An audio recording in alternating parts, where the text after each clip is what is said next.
Hi! Ako nga pala si Shara. At kung bago ka pa lang sa aking channel, huwag mong kalimutang mag-subscribe, follow, and share na rin ang aking video. So, ito na nga. Karamihan sa aking video dito sa aking channel ay about sa mga problema sa pagiging isang seasonal worker at problema sa aking residence permit at pati mga stress sa aking agency. At ito na, finally, nakakuha na ako or nakahanap na ako ng regular na trabaho dito sa Finland. Tapos na ang aking pagiging seasonal worker. Nahanap ko ang aking company dito sa Finland sa isang legit na website. Makikita nyo ang link na yan sa baba ng aking video. Masaya din naman maging isang seasonal worker dito sa Finland. Kasi syempre, makakapagtrabaho ka sa iba't ibang part ng Finland. Para ka na rin nagtatravel pero sinasahuran ka. Pero syempre, depende pa rin yun sa kung anong employer ang may hawak sa'yo. Marami na rin naman ako na pag-workan dito sa Finland. At yung iba doon ay nag-offer ng regular na kontrata. Pero malalayo kasi yung lugar, kaya hindi ko siya ina-accept.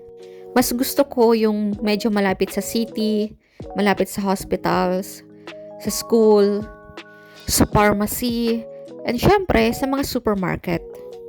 Nagtatrabaho ako ngayon dito sa Lapland.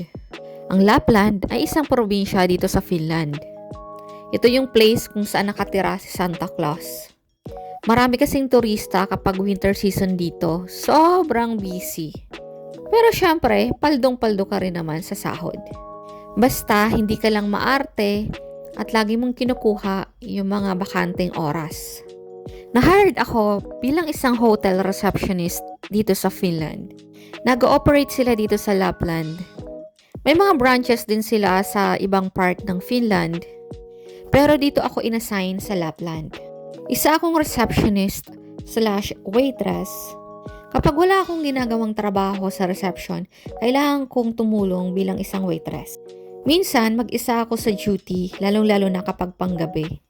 Wala namang masyadong tao nun, so kayang-kaya naman.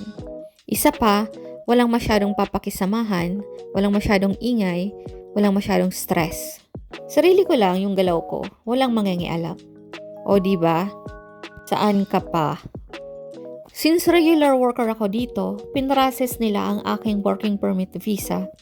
At ngayon, finally, meron na akong long residence permit visa dito sa Finland. Ibig sabihin, hindi na ako mamumroblema ng pag-renew.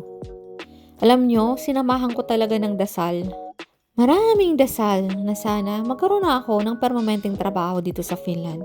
Kasi nakakapagod ng palipat-lipat. Tapos, dala-dala mo lahat ng gamit mo. Kung nagtatanong kayo kung kailangan ba marunong mag-Finnish language kapag nagtatrabaho ka dito, actually, hindi na kailangan. Well, required siya kung mag-a-apply ka ng citizenship or permanent residency. Pero ako kasi, hindi ko pinipressure yung sarili ko. Hindi ko pa iniisip yung mga ganyang bagay. Long residence permit, okay na sa akin. Ang importante, meron akong dire-diretsong trabaho dito sa Finland. May mga company dito sa Lapland, sa probinsya ng Finland, kung saan English lang ang ginagamit na language. Sa position ko, nare-required ako na kahit papaano makaintindi ako ng basic na Finnish since ang mga guests dito may mga lokal din. Nung una nahirapan ako since first time ko maging isang receptionist. Nag-iisip na ako na maghanap ulit ng trabaho. Pero syempre, kailangan mong ilaban yan. Pilipino ka eh. Mga Greece, French, at mga lokal na Finnish ang katrabaho ko dito. Kung may mga guests na hindi marunong mag-English, lalong-lalo na yung mga lokal dito, pwede ka naman humingi ng tulong sa mga katrabaho mong lokal na ipatranslate. Mabait naman ang mga lokal dito at mabait ang mga katrabaho kong mga lokal. Kaya wala namang masyadong problema sa akin kung hindi ako masyadong nakakapagsalita or nakakaintindi ng lingwahe nila. International ang mga guests namin dito. Mga Chinese, French, at mga taga-UK. So ikaw? Gusto mo pa bang mag-Finland? Or nagbabala ka bang pumunta dito sa Finland? Kung oo, sasabihin ko sa'yo na ang mga kontrata dito ay nagsisimula sa seasonal worker. Seasonal contract. Makakahanap ka lang ng regular na trabaho kapag nandito ka na sa Finland. Lahat ng mga kontrata na binibigay ng mga employer dito, mapa-Pilipinas ka man, ibang part ng Europe or Middle East, seasonal worker ang kontrata mo. So ano? Tara!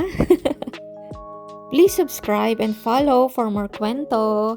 Bye!